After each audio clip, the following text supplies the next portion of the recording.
केसरिया से मन जोगी हुआ रे, दिल झूमे देखो मतवारा हुआ रे, केसरिया से मन जोगी हुआ। हर पल मनाओ केसरी त्योहार। विमल, बोलो जुबान केसरी।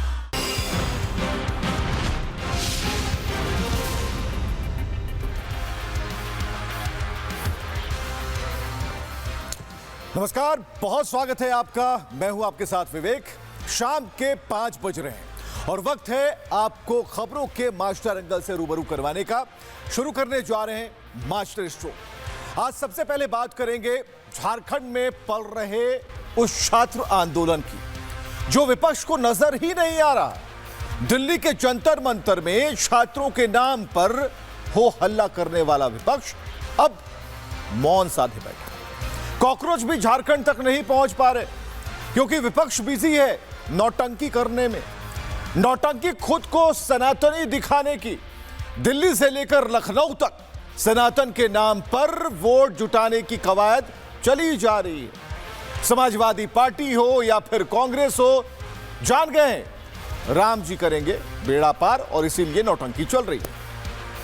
और बेड़ा पार तो राजनीतिक जानकार से राजनेता बने प्रशांत किशोर का भी यहां होता नजर आ रहा है। बांकीपुर उपचुनाव में वो जीत की तरफ तेजी से बढ़ते जा रहे हैं, तो वहीं दतिया में मुकाबला दिलचस्प है, जबकि गुजरात में मौजूद तीसरी सीट मांजलपुर पर बीजेपी ने कमल खिला दिया है। और इसके अलावा बात करेंगे बृजभूषण शरण सिंह की, जिन्हें आज राउज एवेन्यू कोर्ट ने बाइज्जत बरी कर दिया।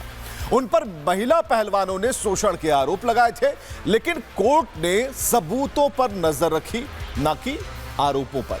तो आइए शुरुआत करते हैं और बात करते हैं। लेकिन आज सबसे पहले बात करेंगे झारखंड से आई तस्वीरों की, क्योंकि यह जरूरी है। यह झारखंड के छात्र हैं। जेपीएससी यानी झारखंड लोक सेवा आयोग प्रदर्शन कर रहे हैं उसके खिलाफ। आज 10वां दिन है प्रदर्शन का। छात्रों का आरोप है कि जेपीएससी के पेपर में धांधली हुई। पेपर में गड़बड़ी की शिकायत लेकर अभ्यर्थी झारखंड की हेमंत सोरेन सरकार के खिलाफ धरने पर बैठ गए, लेकिन उनकी सुध लेने वाला कोई नहीं पूछने वाला। मुख्यमंत्री का कहना है कि जांच हो जाएगी, लेकिन जो छात्र हैं वो अड़े हैं कि सीबीआई जांच चाहिए, सीआईडी से काम नहीं चलेगा। मामला गंभीर है, लेकिन सोरेन सरकार का मानना है कि सीआईडी जांच कर तो रही है, वही पर्याप्त है, इससे ज्यादा और क्या चाहिए। लेकिन जो झारखंड के पढ़े लिखे अभ्यर्थी हैं, उनके जो नारे हैं अब दिल्ली तक पहुंचते जा रहे हैं।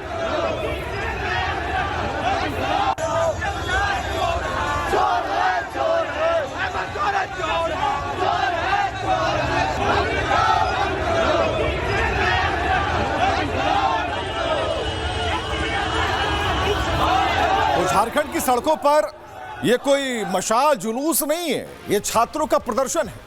लेकिन दिल्ली में शायद यह आवाज छात्रों के मसीहा बनकर देश विरोधी एजेंडा चलाने वाले अभिजीत दीपके के कानों तक नहीं पहुंच पा रही। पहुंचेगी कैसे?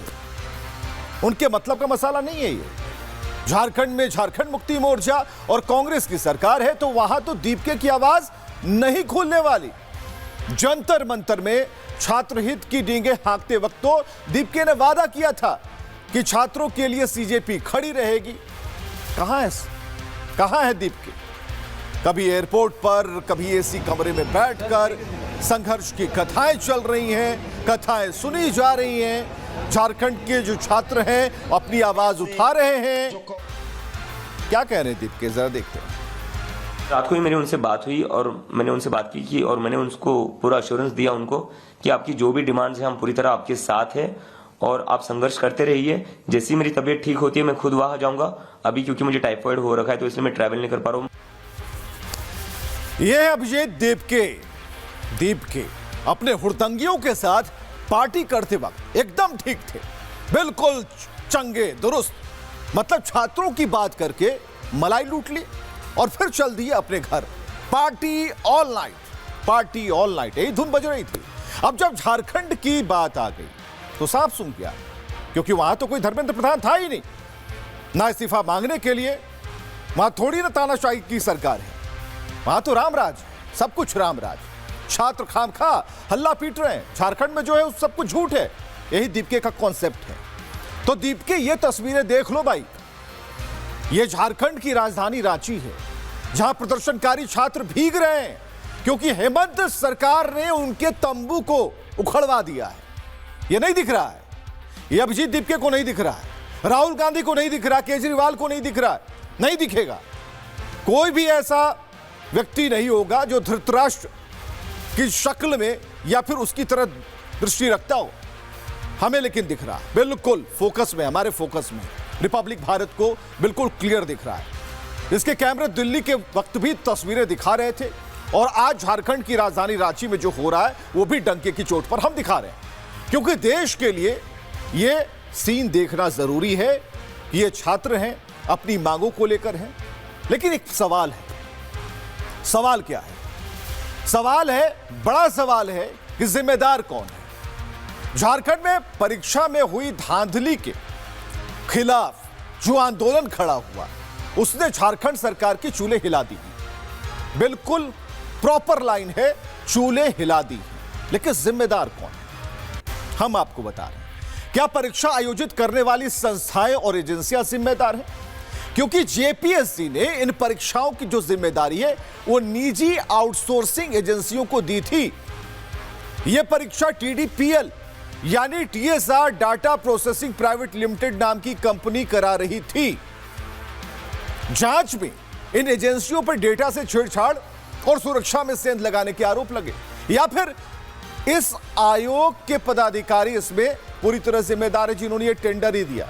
और हाल ही की बात है, विवादों के बाद इस्तीफा देने वाले पूर्व अध्यक्ष एल खियांगते जिम्मेदार हैं, क्योंकि उन्हीं के कार्यकाल में यह टेंडर प्रक्रिया और परीक्षा संचालन में लापरवाही बरती गई और संदिग्ध कंपनियों का चयन किया गया जो कि पहले से ब्लैक लिस्टेड है। या फिर जिम्मेदार है झारखंड के मुखिया सीएम हेमंत सोरेन, क्योंकि परीक्षा करवाने वाला विभाग तो उन्हीं के अंडर आता है और इसकी अंतिम जिम्मेदारी राज्य सरकार की है। मुखिया कौन है? मुखिया है हेमंत सोरेन, मुख्यमंत्री। तो सवाल हेमंत सोरेन से है, उन्हीं से होगा, जिम्मेदारी उन्हीं की बनती है। जो नीट के मामले में प्रदर्शन पर प्रदर्शन कर रहे थे, अभी आपको 3 तस्वीरें हम दिखा रहे हैं। ये तीनों नेता दिल्ली में जंतर मंतर में हुए आंदोलन के वक्त केंद्र सरकार पर हमलावर थे। लेकिन अब अखिलेश यादव क्या कर रहे हैं? अखिलेश और उनकी पार्टी चढ़ावा चोरी का मुद्दा लेकर संसद और यूपी विधानसभा के बाहर हंगामा कर रही है। दूसरी तस्वीर राहुल गांधी, कहां है राहुल गांधी? अखिलेश बाहर हंगामा कर रहे हैं, राहुल भीतर हंगामा कर रहे हैं, यानी दोनों हंगामा कर रहे हैं। जो चढ़ावा चोरी है उसके लिए एक गलत और निगेटिव नैरेटिव गढ़ने की कोशिश कर रहे हैं, अलग कहानी रच रहे हैं। तीसरी खिड़की केजरीवाल उसमें दिखेंगे आपको, जो जंतर मंतर के प्रोटेस्ट के वक्त अभिजीत दीपके के कंधे पर हाथ रखकर खड़े थे कि भाई बहुत बढ़िया कर रहे हो, हमारे लिए आगे का रास्ता क्लियर कर रहे हो। लेकिन अभी उनका अलग ही राग चल रहा है, अलग राग है, सारेगामा पाधा नीसा, मतलब विशुद्ध राजनीतिक मामला। राहुल हो जाए, अखिलेश हो जाए, केजरीवाल हो जाए, छात्रों से कोई लेना देना नहीं। बात सिर्फ पॉलिटिकल माइलेज की। हमारी रफ्तार कितनी तेज हो और यही पॉलिटिकल जो माइलेज है उसे पाने की जो होड़ मची हुई है। हालांकि इस मुद्दे पर जो सबसे पहला जवाब झारखंड के मुख्यमंत्री हेमंत सोरेन से मांगा जाना चाहिए और देना भी चाहिए, लेकिन वो है कहां? हम भी तलाश रहे हैं, प्रदर्शनकारी तलाश रहे हैं। दिल्ली में जब प्रदर्शन हो रहा था तो नसीहत दे रहे थे हेमंत सोरेन, सरकार की तरफ से किसी मंत्री को सीजेपी के उन गुंडों से मिलना चाहिए था जो संसद उखाड़ने चले थे, मिलना चाहिए था। भारत को नेपाल बनाने की इच्छा रखते थे, आपने सुना था, भीड़ से एक शख्स कहता है कि भारत को नेपाल बना देंगे। लेकिन झारखंड की राजधानी रांची में जो प्रदर्शनकारी शांतिपूर्ण प्रदर्शन कर रहे हैं, भारत माता की जय के नारे लगा रहे हैं, अपनी आवाज उठा रहे हैं, उनसे मिलने कोई नहीं जा रहा, किसी को फुर्सत नहीं है। अरे दिल्ली से जाने में दिक्कत हो जाएगी, लेकिन झारखंड के मुख्यमंत्री हेमंत सोरेन तो झारखंड में ही है। क्यों? क्योंकि झारखंड में कांग्रेस इस सरकार में हिस्सेदार है। चुप्पी का कारण नंबर 1, धर्मेंद्र प्रधान से इस्तीफा मांगा जा रहा था, लेकिन जब बात झारखंड की आई तो आधे देश को तो पता ही नहीं कि वहां इस्तीफा मांगना किससे है, कौन है झारखंड का शिक्षा मंत्री, किसकी जिम्मेदारी है? तो समझिएगा, यह जिम्मेदारी है मुख्यमंत्री साहब की, हेमंत सोरेन की। अब देखिए हेमंत सोरेन को क्यों देना होगा जवाब, यह भी समझिए। क्योंकि एक तो वो राज्य के मुख्यमंत्री है, इसलिए जवाब देना होगा। अब वो नैतिक आधार पर इस्तीफे वाली मांग नहीं उठेगी, इसका कॉन्सेप्ट भी जरा समझिए। अब समझिए तकनीकी मामला क्या है।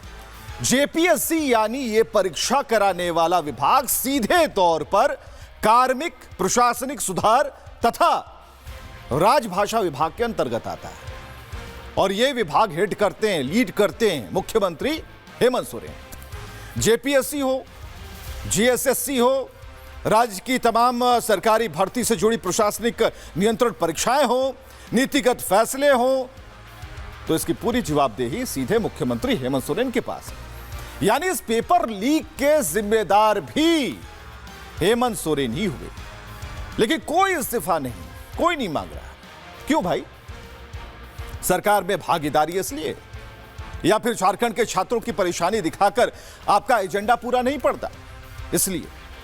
लेकिन अब इन्हीं हेमंत सोरेन के राज में छात्र धांधली का शिकार हो रहे हैं, तो सवाल उठ रहे हैं, जवाब मांगे जाएंगे, सबसे मांगे जाएंगे, फिर चाहे वो मुख्यमंत्री हेमंत सोरेन हो या फिर उनकी सरकार में साइड स्टैंड का काम कर रही कांग्रेस पार्टी हो। क्योंकि सवाल जो है वो छात्र हित का है। रिपोर्ट देखिएगा। ये जेपीएससी का जो 14वीं का एग्जाम हुआ तो उसको रद्द कराने के लिए एक मसाल जुलूस है।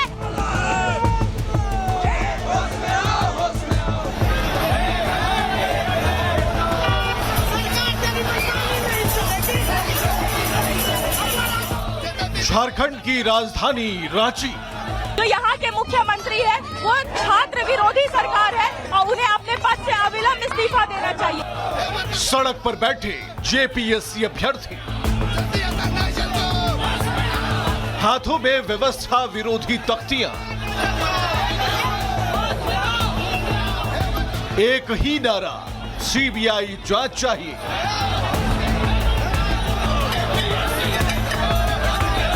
लेकिन जंतर मंतर वाले कॉकरोच गायब हैं। जेपीएससी और जेएसएससी भर्ती परीक्षाओं में कथित गड़बड़ियों को लेकर छात्रों का आंदोलन अब निर्णायक मोड़ पर पहुंच चुका है, लेकिन कॉकरोच गायब है। सवाल सिर्फ एक परीक्षा का नहीं बल्कि उस भरोसे का है जिस पर लाखों युवाओं का भविष्य टिका है, लेकिन कॉकरोच गायब है। दिल्ली के बाद अब झारखंड में युवाओं का प्रदर्शन लगातार बड़ा होता जा रहा है, लेकिन कॉकरोच गायब है। रांची की सड़कों पर हजारों अभ्यर्थी लगातार प्रदर्शन कर रहे हैं, लेकिन कॉकरोच गायब है। जिसके बाद सवाल एक बार फिर कॉकरोच की मंशा पर खड़े हो रहे हैं। हालांकि आंदोलन पर बैठे छात्रों का आरोप है कि 14वीं जेपीएससी संयुक्त सिविल सेवा प्रारंभिक परीक्षा, जेएसएससी, सीजीएल और दूसरी भर्ती परीक्षाओं में गंभीर अनियमितताएं हुई हैं। और लगातार छात्रों की मांग है कि 14वीं जेपीएससी प्रारंभिक परीक्षा रद्द हो, पूरे मामले की सीबीआई जांच हो, जेपीएससी और जेएसएससी की भर्ती परीक्षाओं की भर्ती प्रक्रियाओं की स्वतंत्र जांच हो, कट ऑफ, ओएमआर शीट और मेरिट प्रक्रिया सार्वजनिक की जाए, दोषी अधिकारियों, कर्मचारियों और टीडीपीएल एजेंसी पर सख्त कार्रवाई हो। पिछले महीने के 2 तारीख को 14वीं पीटी परीक्षा का रिजल्ट आया और तब से यह विवाद शुरू हुआ और हम 5 जुलाई से इस लड़ाई का शुरुआत किए हैं। लेकिन तब तक जो मांग पूरा होना चाहिए, जो मांग पत्र हम लोग सौंपे थे, हालांकि कुछ मांगों पर सरकार घुटना टेका है, तो हम छात्र का मनोबल को बनाए रखने के लिए इस लड़ाई को आगे और बढ़ाते हुए सत्याग्रह के 9वें दिन आज हम अपना अन्न को त्याग कर रहे हैं और भूख हड़ताल पर बैठ रहे हैं और सारे दोषियों पर कड़ी कार्रवाई का सुनिश्चित कराएंगे। सबसे पहले 14वीं पीटी परीक्षा को रद्द कराएंगे, टीडीपीएल एजेंसी से परीक्षा होने वाली सारे परीक्षाओं का जांच कराएंगे और साथ ही साथ जेपीएससी जेएसएससी का रिफॉर्म के लिए हम मजबूर करेंगे। प्रदर्शनकारी छात्रों का कहना है कि राज्य की जांच एजेंसियों पर उन्हें भरोसा नहीं। उनका तर्क है कि जब मामला राज्य की संवैधानिक भर्ती संस्थाओं से जुड़ा है, तब निष्पक्षता सुनिश्चित करने के लिए स्वतंत्र केंद्रीय एजेंसियों से जांच होनी चाहिए।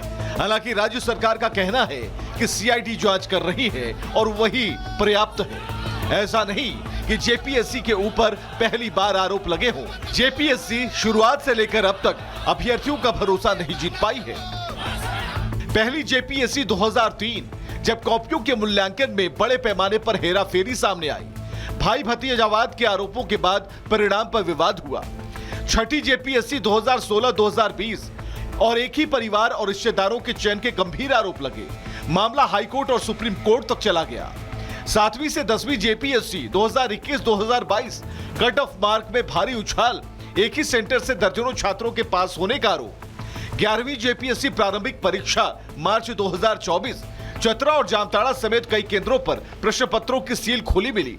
14वीं जेपीएससी परीक्षा 2026, उत्तर पुस्तिकाओं में अनियमितता, बेहद कम स्कोर वालों का चयन। जेपीएससी सीजीएल परीक्षा जनवरी 2024, परीक्षा से ठीक पहले प्रश्न पत्र लीक हो जाने का मामला। जेपीएससी डिप्लोमा स्तर परीक्षा, प्रश्न पत्र लीक होने की पुष्टि के बाद परीक्षा रद्द।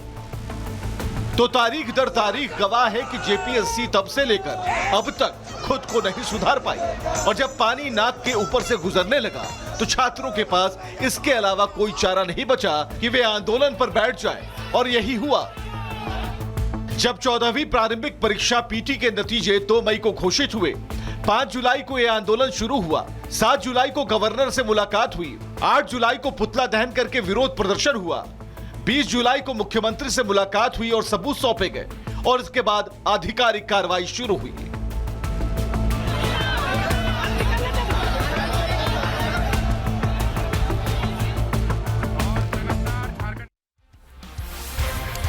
चलिए, रिपोर्ट दिखाना यहां इसलिए जरूरी था ताकि आप तक समझ पाएं कि कब से कब शुरू हुआ।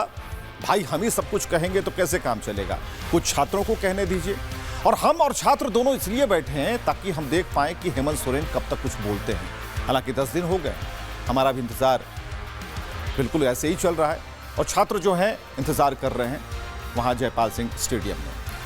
यहां हेमंत सोरेन अभी कुछ दिन पहले देश में छात्रों के नाम पर घड़ियाली आंसू बहा रहे थे। अब देखिए, गला भर आया था छात्रों की बात करते हुए। अब सुनिए हेमंत सोरेन। आज आप देख रहे हैं पूरे देश में बच्चों के भविष्य के साथ किस तरीके से खिलवाड़ हो रहा है, किस तरीके से पेपर लीक हो रहे हैं, किस तरीके से नियुक्तियां लगभग बाधित है। और वहीं अगर आप देखें कि विगत कार्यकाल से लेकर आज तक हम लोगों ने निरंतर नियुक्तियां की। मुझे नहीं लगता है कि पिछले टेन्योर में हम लोगों ने सरकारी और अनुबंध और गैर सरकारी मिलाकर के 1.5-2 लाख लोगों से कम नियुक्तियां की हो। चलिए, पॉलिटिकल माइलेज की बात हो रही थी। अभी आपने सुना, ये हेमंत सोरेन का आज का कोई बयान नहीं है, ये तब का बयान है जब दिल्ली के जंतर मंतर पर कॉकरोच बैठे हुए थे, कॉकरोच पार्टी वाले लोग बैठे हुए थे। छात्रों को दिशा नहीं बल्कि दिशाहीन बना रहे थे, गालियां दी जा रही थी, दबाई जा रही थी, हंगामा हो रहा था, हिंसा की जा रही थी। तब हेमंत सोरेन कह रहे थे, और आज जब शांतिपूर्ण प्रदर्शन हो रहा है, रांची में हो रहा है, भारत माता की जय के नारे लग रहे हैं, तो हेमंत सोरेन कह रहे हैं चुप। तो एक बात तो साफ है कि विपक्ष सिर्फ वही मुद्दे उठाता है जो उसके राजनीतिक एजेंडे को सूट करे। इसकी एक और तस्वीर हम आपको दिखाते हैं। समाजवादी पार्टी जो कल तक छात्र हित की बात कर रही थी, अब झारखंड पेपर धांधली मामले पर चुप है। उससे संसद हो, उसके सांसद हो या विधानसभा हो, हर जगह राम मंदिर चढ़ावा चोरी, राम मंदिर चढ़ावा चोरी, और इसी को हथियार उन्होंने बना लिया है। दिल्ली से लेकर लखनऊ तक सपा चढ़ावे की चोरी पर हाय तौबा मचा रही है। एक नहीं, कई तस्वीरें आप देख पा रहे हैं।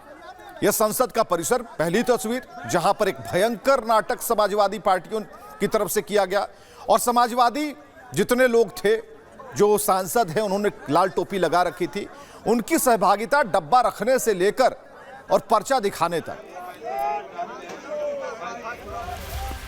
तो संसद में पिछले कई दिनों से सपा का एक ही एजेंडा है, हंगामा करो, दान पेटी का ड्रामा करो, और जो लगातार चल रहा है। और इस नौटंकी में सपा जो है वो शीर्ष नेतृत्व के तौर पर अपने आप को वहां प्रतिष्ठित कर रही है। सुनिए। complete sense of disillusionment in the government and people are disappointed by the government क्योंकि जिस तरह से चंदा चोरी करी गई, जिस तरह से जमीनों के घोटाला करे गए राम जन्मभूमि को लेकर, तो मैं समझती हूँ कि ये सरकार पूरी तरह जिम्मेदार है और आज तक एक पे भी FIR नहीं हुआ। भारतीय जनता पार्टी का रूटीन वर्क हो गया है और भारतीय जनता पार्टी के लोग जब से हम मर्यादा पुरुषोत्तम राम की धरती अयोध्या जनपद फैजाबाद से सांसद हुए, तब से बीजेपी को बहुत परेशानी।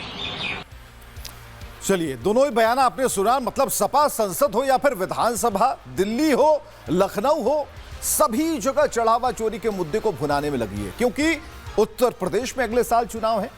अखिलेश के लिए यह वो मौका है जिसके लिए वो पिछले कई सालों से इंतजार कर रहे हैं, लेकिन योगी नीति के आगे उनकी एक नहीं चली।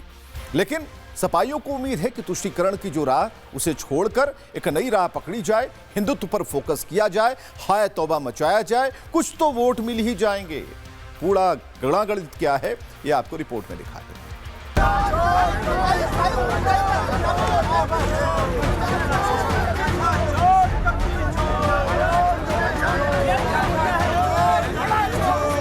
और भगवान राम की जो चढ़ावे को चोरी करने का काम उत्तर प्रदेश की सरकार ने किया है, ये कहीं ना कहीं हमारे आपकी आस्था को ठेस पहुंचाने का काम किया। और राम मंदिर में चंदा चोरी की बात वे लोग करते हैं जिन लोगों के जेब से एक पैसा भी राम मंदिर निर्माण के लिए नहीं निकला है। इनके दोहरे चरित्र को देश देख रही है, दुनिया देख रही है। दिल्ली से लखनऊ तक समाजवादी पार्टी ने चढ़ावा चोरी के मामले में पूरा जोर लगा दिया है।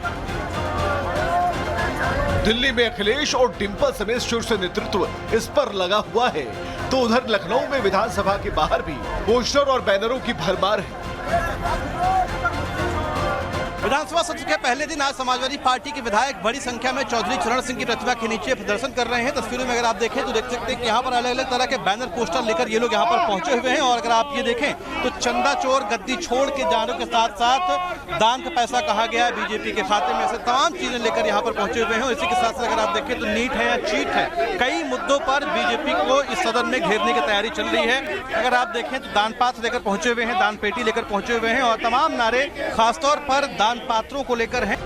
लेकिन मौसमी सनातनी बनी समाजवादी पार्टी हिंदुत्व की मान मर्यादा को तार तार कर रही है। दान पात्र को बीच में रखकर उसका मजाक बनाया जा रहा है। क्यों? ताकि यूपी में अगले साल होने वाले विधानसभा चुनाव में कुछ वोट हासिल हो सके। सदन का समय कम है। भारतीय जनता पार्टी किसानों की बात से, नौजवानों की बात से, पेपर लीक से, कानून व्यवस्था से, महंगाई से और आरक्षण के घोटाले से, इन सब से भागना चाहती है, इसीलिए सीमित सदन लाना चाह रही है। पहला मुद्दा तो रहेगा चढ़ावा चोरी का, दूसरा मुद्दा रहेगा बेरोजगारी का, किसानों के खाद का, बिजली का, कानून व्यवस्था का, सारे मुद्दे हैं। तरह से करोड़ों लोगों की आस्था के साथ खिलवाड़ करने का काम उत्तर प्रदेश की सरकार ने किया। हम सब की आस्था भगवान राम में है और भगवान राम की जो चढ़ावे को चोरी करने का काम उत्तर प्रदेश की सरकार ने किया है, ये कहीं ना कहीं हमारे आपकी आस्था को ठेस पहुंचाने का काम किया। भगवान हनुमान को सड़कों पर नचाने का काम किया। हमारी आपकी आस्था से कैसे खिलवाड़ कर रहे हैं, इसलिए इनसे लोगों को तत्काल गद्दी छोड़ने का काम करना चाहिए। यूपी विधानसभा के बाहर समाजवादी पार्टी के विधायकों ने जमकर हंगामा किया।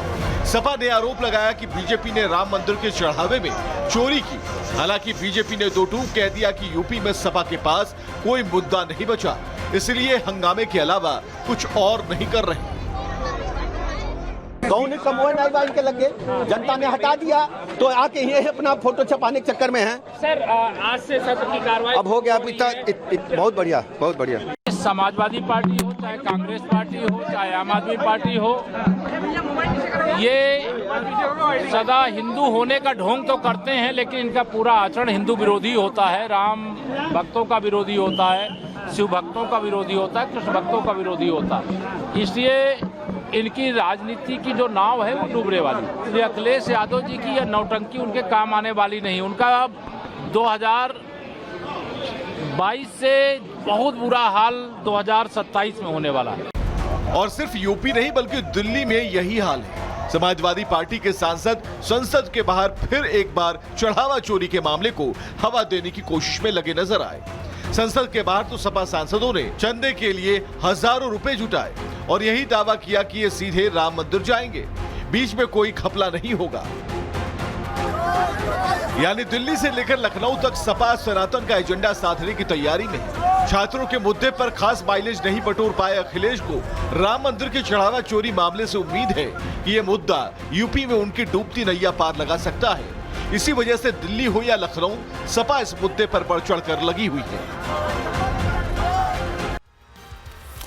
चलिए रिपोर्ट देखने के बाद हालांकि सपा के इस मौसमी राम प्रेम पर योगी ने सीधा हमला बोला। संसद से लेकर विधानसभा तक सपा जो राम बाण चलाने में लगी थी उसे एक मिनट में योगी आदित्यनाथ ने ध्वस्त कर दिया। यह सत्र हमारे लिए अत्यंत महत्वपूर्ण सत्र है। वैसे भी विधायिका आम जन की आवाज को शासन प्रशासन तक पहुंचाने का एक महत्वपूर्ण माध्यम होती है।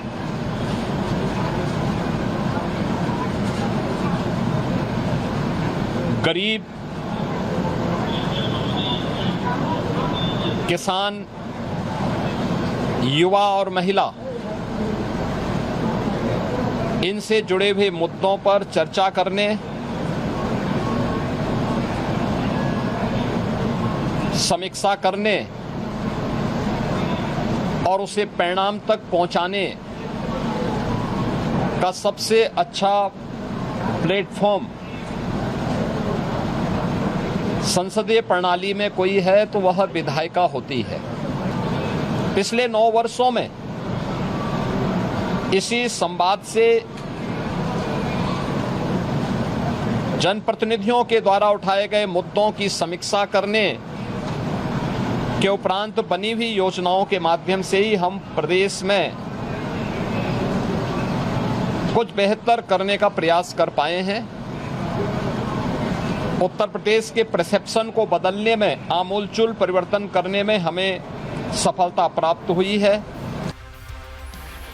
योगी आदित्यनाथ को आप सुन पा रहे थे और इधर सपा राम मंदिर चढ़ावा चोरी पर हल्ला कर रही है तो उधर कांग्रेस के नेता गृह मंत्री का इस्तीफा मांगने की जिद पर अड़ गए।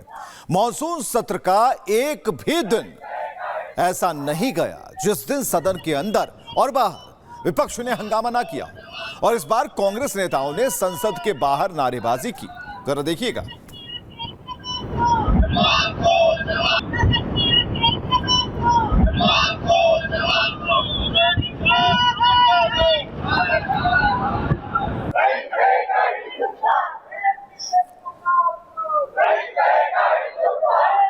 तो कांग्रेस का एजेंडा दिख रहा है। खैर कांग्रेस के साथ ये कोई नई बात नहीं है, इसलिए देख के कोई ताज्जुब वाली भी बात नहीं कि कांग्रेस क्या कर रही है। अभी 2 दिन पहले, मात्र 2 दिन पहले पप्पू यादव ने संसद परिसर में सनातन के अपमान की सारी सीमाएं तोड़ दी थी, साधु का वेश बनाया और संतों को चंदा चुराने वाला दिखाने की कोशिश में लग गए। ये उनकी चाल थी, ये उनका चरित्र था। कांग्रेस का भी यही चरित्र है क्योंकि कांग्रेस पीछे से लगी रहती है और ऐसे चीजों को आगे प्रोजेक्ट करवाती है। पप्पू यादव जैसे नेता अपनी राजनीति चमकाने के लिए सनातन का अपमान करने का एक भी मौका नहीं छोड़ते और कोशिश यही रहती है कि सारी स्पॉटलाइट, जितनी लाइटें होती हैं स्पॉटलाइट वाली, सब उन्हीं के ऊपर रहे, फोकस में रहे। और संयोग देखिए, पप्पू यादव ने यहां सनातन का अपमान किया और वहां उन पर हमला हो गया। एक दिन पहले पप्पू यादव के घर में घुसकर 2 लोगों ने उन पर हमला कर दिया। हमला कहां हुआ? उनके बंगले पर। पप्पू यादव का कहना है कि हमलावर चाकू लेकर आए थे। भाई कैसे आ गए? आपकी सिक्योरिटी कहां थी? क्या कर रही थी? हमलावरों ने कैमरे के सामने ही आप पर हमला क्यों किया? कैमरा देखकर हमला करने का यह पैटर्न नया है। और फिर भागे भी नहीं, पकड़े भी गए। आपके समर्थकों ने उन्हें पीटा और खुद आपने उसे जकड़ रखा था। मतलब सब कुछ एक स्क्रिप्टेड प्लॉटिंग की तरह। जब कुछ दिन पहले ही पप्पू यादव ने मांग की थी कि उन्हें Z कैटेगरी की सुरक्षा दी जाए, बहुत खतरा है। अभी उनके पास Y+ कैटेगरी की सुरक्षा है, वो इसे बढ़वाना चाहते थे। थोड़ा और रहेंगे, माहौल बनेगा। एक एक घटनाक्रम को जोड़ते जाइए। सनातन का अपमान हुआ, नौटंकी की गई, पप्पू यादव पर हमला होता है। अब उसे कालनेमियों का काम बता रहे हैं। पप्पू यादव को सुनना जरूरी है। घर के भीतर हाई वोल्टेज ड्रामा क्या होगा? बाहर से मेरे घर के भीतर कोई लोग आके मारेंगे, कोई चप्पल फेंकेंगे घर के भीतर, ये कौन सी संस्कृति है? और इस देश में कुछ अब सोचा भी जा सकता है क्या? यदि कोई भी पॉजिटिव सकारात्मक चीज सोचोगे तो मारे जाओगे। ये जो कल हमला किए, इनका क्या दोष? इनको तो कोई भेजा होगा। सारे कालनेमी संत कहते हैं कि पप्पू यादव को जिंदा जला देंगे। बीजेपी से पूछ रहे हैं कि हनुमान जी को नचाइएगा और राम की पतंग उड़ाइएगा और शंकराचार्य साधु को मरवाइएगा, ये इसका जवाब दे दीजिए ना। और राम ट्रस्ट मंदिर बीजेपी के नेता ने बनवाया, तो चोर कौन है? किसको कहा जाए चोर? गोविंद गिरी के कालनेमी तरीके को मैं रूपांतरित किया, और मैंने कोई गुनाह तो मैंने किसी को गाली नहीं दी, मैं किसी संत का नाम नहीं लिया, ना मैंने संत के बारे में कहा। मैंने एक तरीका अपनाया कि मंदिर चोरी के पैसे कहाँ हैं? 3,300 करोड़ है, तो कहाँ है? लेकिन वक्फ में अगर जमीन कोई हड़प लेता है तो आप मौलाना बन के काले कपड़े पहनेंगे पप्पू यादव? हमको तो बीजेपी से ये पूछिए ना कि हम तो सब कपड़े पहनेंगे। हम तो वक्फ में बात हुई तो हम सवाल उठाए, और 1 करोड़ बार वक्फ पर होगा तो सवाल उठाएंगे मरते दम तक। हमें कोई प्रभावित नहीं कर सकता। आरोपी से बात हुई मीडिया में, वो कह रहे हैं कि चाकू लेके मैं नहीं गया था, चप्पल जरूर उछालने की बात को बोल रहे हैं। तो समझ में नहीं आता वो अपनी बात कैसे करेगा? सामने में ही तो चाकू उसके कमर से पकड़ाया। वो 1 सेकंड में कोई चाकू खरीद के उतना बड़ा तो आने गया, और हम तो जानते नहीं थे हम पर कोई हमला करेगा। तो अगर कोई व्यक्ति चाकू लेकर हमला करता है तो साक्ष्य कहीं मिट ना जाए, सबूत कहीं खत्म ना हो जाए, इसलिए चाकू को बड़ी गंभीरता के साथ रुमाल से या ग्लव्स पहनकर उठाता है। लेकिन पप्पू यादव ने अपने हाथ में चाकू लेकर पूरे प्रेस को संबोधित कर दिया। आप समझिए, प्लॉटिंग समझिए। अब देखिए पप्पू यादव की बातों में कितनी सच्चाई है, ये तो राम जाने। लेकिन जो सत्य होता है वो परास्त तो नहीं होता, और यह बात आज फिर साबित हो गई। कैसे, ये हम आपको बता रहे हैं। राउस एवेन्यू कोर्ट ने पूर्व सांसद बृजभूषण शरण सिंह को बाइज्जत बरी कर दिया। उन पर महिला पहलवानों के शोषण का आरोप लगा था। कई महिला पहलवानों ने आरोप लगाया था कि बृजभूषण शरण सिंह ने कुश्ती संघ का अध्यक्ष रहते हुए उनके साथ गलत व्यवहार किया, लेकिन यह आरोप अदालत में साबित नहीं हो पाया, और पूर्व सांसद बृजभूषण शरण सिंह को बाइज्जत बरी कर दिया गया, क्योंकि सबूत और साक्ष्य नहीं मिल पाया। और इसके बाद उनके घर पर जश्न मना, और एक रिपोर्ट हम आपको दिखाते हैं कि किस तरीके से इस फैसले के आने के बाद उनके घर खुशियां मनाई जाने लगी।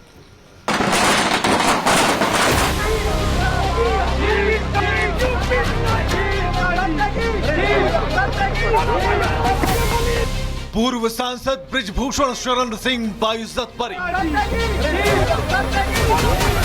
यौन उत्पीड़न और प्रताड़ना के आरोप से मुक्त। राउस एवेन्यू कोर्ट ने किया बाइज्जत बरी। अदालत में लंबे समय तक चली सुनवाई के दौरान अभियोजन पक्ष बृजभूषण सिंह के खिलाफ ठोस और पर्याप्त सबूत पेश नहीं कर पाया, और यही ठोस आधार बना बृजभूषण सिंह के बरी होने का। सुनवाई के दौरान कोर्ट ने पाया कि गवाहों और शिकायतों के बयानों में कई तरह की विसंगतियां हैं, विरोधाभास हैं, और आखिरकार बृजभूषण सिंह को बाइज्जत बरी कर दिया गया। बरी किए जाने के बाद बृजभूषण सिंह ने इसे सत्य की जीत कहा। मेरे लिए तो ये बहुत बड़ा दिन है, लेकिन उन लोगों के लिए आज बहुत बड़ा दिन है जिनके ऊपर झूठे आरोप लगते हैं। तो मैं कहना चाहूँगा कि अगर आपके ऊपर झूठे आरोप लगे हैं तो टूटो मत, और उनके परिवार से भी कहना चाहूँगा कि बच्चे को छोड़ो मत, साथ दो। आज देखो इसमें कौन लोग बेनकाब हुए, वर्ल्ड चैंपियन, ओलंपिक मेडलिस्ट बेनकाब हुए। कौन बेनकाब हुआ? बड़ी बड़ी पार्टियां, देश की सबसे बड़ी पार्टी। यह मामला साल 2023 के शुरुआत में सामने आया। जब बृजभूषण शरण सिंह पर यौन शोषण के आरोप लगे, देश के कई शीर्ष पहलवानों ने ये आरोप लगाए थे। दिल्ली के जंतर मंतर पर लंबा धरना प्रदर्शन चला था। सुप्रीम कोर्ट के निर्देश पर दिल्ली पुलिस ने चार्जशीट दाखिल की। तत्कालीन WFI सहायक सचिव विनोद तोमर पर कई धाराएं लगाई गई। 354, 354A, 354D और 506 के तहत चार्जशीट दाखिल की गई थी। तो 1500 पन्ने की, लगभग 1500 पन्ने की चार्जशीट दाखिल की गई थी, लेकिन हुआ क्या? सत्य की जीत हुई और यही बृजभूषण सिंह कह रहे हैं। तो फिलहाल के लिए बस इतना ही। खबरें लगातार जारी।